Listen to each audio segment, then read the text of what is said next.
Topic of life process chapter which is excretion. तो आपको अच्छा है ह्यूमन एक्सक्रीशन ही पढ़ना है और प्लांट एक्सक्रीशन में छोटा सा एक पैराग्राफ पढ़ना है, ठीक है। प्लांट क्या क्या एक्सक्रीट करता है वो बहुत छोटा है, इतना टेक्निकली नहीं है, डिटेल में नहीं है, थ्योरेटिकल पोर्शन है। ह्यूमन एक्सक्रीटरी सिस्टम आपको थोड़ा सा डिटेल में है और इसकी डायग्राम आने के चांसेस और भी ज्यादा डिटेल में है। यहाँ पे दो डायग्राम है, ह्यूमन एक्सक्रीटरी सिस्टम की और दूसरा है आपका नेफ्रॉन की।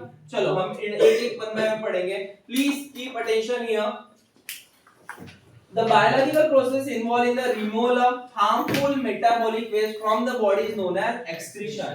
अब यहाँ पे पहला क्वेश्चन है, हमने ऑलरेडी न्यूट्रिशन में भी डिस्कस कर लिया है, इंजेक्शन और एक्सक्रीशन सेम चीज है या नहीं है? नहीं सर, इंजेक्शन अलग है, एक्सक्रीशन अलग है। इंजेक्शन में हमने बोला था, वेरी गुड बेटा, अनडाइजेस्ट अनएब्जॉर्ब फूड जो फीकल फॉर्म में निकलता है बॉडी के बाहर, फीकल फॉर्म में या फिर सॉलिड फॉर्म से निकलता है, ठीक है, एनस से निकलता है, वो हमारा रहता है बेटा, वो हमारा रहता है इंजेक्शन। और ये एक्सक्रीशन है। एक्सक्रीशन में जो निकलता है बेटा मेटाबॉलिक वेस्ट है, वो हमारे बॉडी को बाहर निकालना बहुत ज्यादा जरूरी है, वो हमारे बॉडी के लिए हार्मफुल रहता है, ठीक है। मेटाबॉलिक वेस्ट क्या होता है, हमने पहले दिन जब क्लास चालू किया था तो हमने ये बोला था कि हमारी हर सेल मेटाबॉलिक एक्टिविटी परफॉर्म करती है, मेटाबॉलिज्म रहता है, याद है? उसके दो टाइप हम पढ़े थे, किसी को याद है? एनाबॉलिक एक्टिविटी है, कैटाबॉलिक एक्टिविटी। तो यही जब मेटाबॉलिक एक्टिविटी रहती है, मेटाबॉलिज्म यानी हर सेल कुछ ना कुछ केमिकल रिएक्शंस परफॉर्म करते रहते हैं, वो रिएक्शन करते वक्त एनर्जी भी तैयार होती है और साथ में वेस्ट भी तैयार होता है। CO2 भी हमारा बॉडी के लिए वेस्ट है, तो हम उसको कैरी नहीं करते, हम उसको एक्सक्रीट करते हैं, ठीक है। तो वही वेस्ट को हम बॉडी में रख नहीं सकते, वो हार्मफुल रहता है, उसको हम मेटाबॉलिक वेस्ट बोलेंगे। और कौन से प्रोसेस से बाहर निकलता है? एक्सक्रीशन प्रोसेस से बाहर निकलता है, which is our last life process activity, ठीक है। Different organisms employ various strategies for this purpose. In complex multicellular organism like human, specialized organ carry out this function.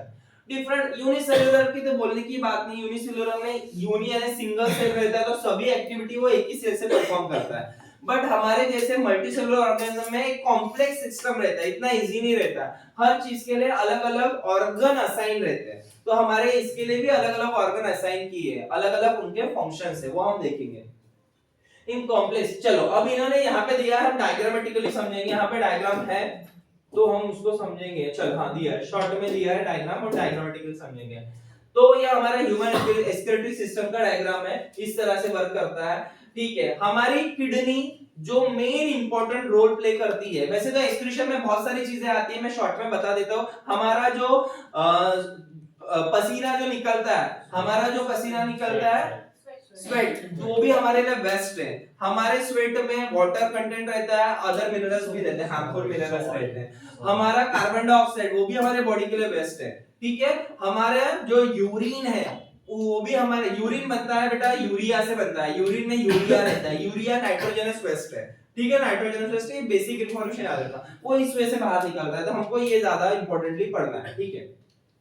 Human excretory system specifically urine formation वाला system कौन सा? ये है, ठीक है। अब यहाँ पे देखो दो किडनी रहती है, राजमा शेप की रहती है, इस शेप की रहती है। किडनी की पोजीशनिंग क्या है? तो बैक साइड या alignment with the vertebral column. अगर मैं इस तरह से खड़ा हूं तो मेरे यहाँ पे वर्टिब्रल कॉलम के बैक साइड में पीछे कहीं पे मेरे दो साइड में दो किडनी रहेंगी, बेटा किडनी देखना है, ठीक है। तो नेक्स्ट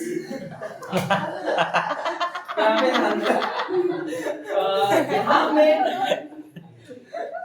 इधर ध्यान दीजिए बेटा, ये किडनी शेप राजमा शेप का रहता है, दो किडनी रहेंगी ऑब्वियसली, एक राइट साइड में तो राइट किडनी, लेफ्ट साइड में तो लेफ्ट किडनी है, ठीक है। अब किडनी है, किडनी में क्या होता है बेटा? किडनी का मेन काम क्या? किसी ने एक दो लाइन में, एक दो वर्ड में बोला तो blood filtration, filtration of blood या ब्लड फिल्ट्रेशन का काम करता है। तो इससे क्या फॉर्म होता है बेटा? यूरिन फॉर्म होता है। यूरिन क्या है हमारे बॉडी के लिए? Harmful metabolic waste. तो किडनी के शॉर्ट में फंक्शन बताना है तो याद रख लेना, ब्लड फिल्ट्रेशन का काम करती है, फिल्टर करने का काम करती है। उससे तैयार क्या होता है बेटा? हार्मफुल मेटाबॉलिक वेस्ट, जिसको हम यूरिन बोलेंगे, ठीक है। अब वो यूरिन स्टोर टेम्पररी, मेरा वर्ड याद रखना, टेम्पररी स्टोर कहाँ पे होता है? ब्लैडर में स्टोर होता है। यूरिन ब्लैडर में टेम्पररी स्टोर होता है। ब्लैडर हमारे मसल सेल से बना हुआ है, वहां पे थोड़ा सा रिलैक्सेशन भी हो सकता है। ब्लैडर मसल सेल से बना हुआ, वहां पे टेम्पररी स्टोर होता है। अगर हमको नेचर कॉल आया, सिग्नल आया, हम इसको कंट्रोल नहीं कर सकते, हमको इसको बॉडी के बाहर एक्सक्रीट करना पड़ता है।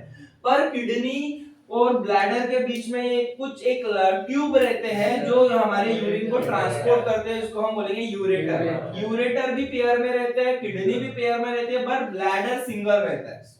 ब्लैडर सिंगल रहता है। अब सर ये बाजू में कुछ डंडियां भी दिख रही है, एक नाम दिख रहे हैं, रीनल आर्टरी, रीनल वेन, ठीक है, left renal artery, left renal vein. तो आर्टरी का काम क्या है?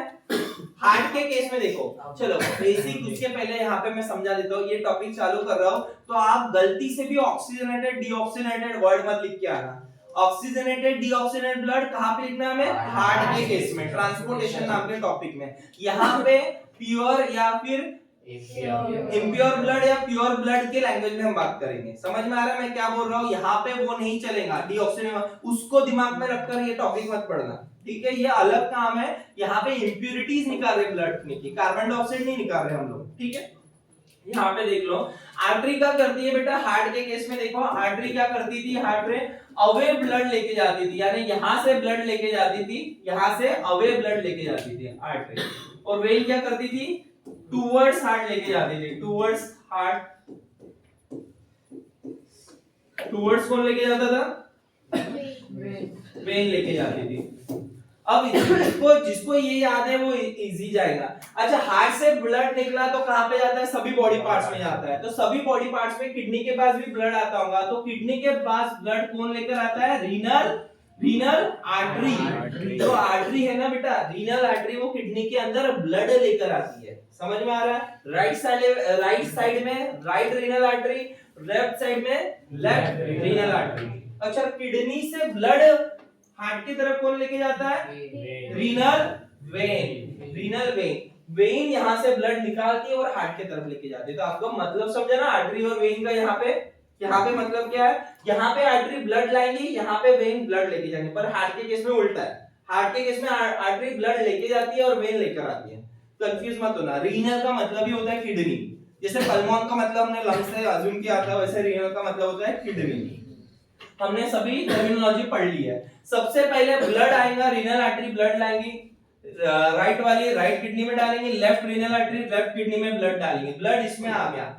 ब्लड में हमारा एक हीरो रहता है जो कि हमारे पूरे किडनी को फंक्शंस करता है और स्ट्रक्चर देता है। उसको structural and functional unit of kidney भी होती है, उसका नाम है नेफ्रॉन। हमारे ब्लड में किडनी में मिलियंस ऑफ नेफ्रॉन्स प्रेजेंट रहते हैं। वहां पे कौन सी प्रोसेस होती है? ब्लड फिल्ट्रेशन की प्रोसेस तैयार होती है। ब्लड फिल्टर होता है। अच्छा ब्लड फिर से जो फिल्टर होने के बाद अच्छा वाला जो ब्लड है फिर से रीनल वेन से हमारे हार्ट में चल जाएगा। समझ में आ रहा है ना?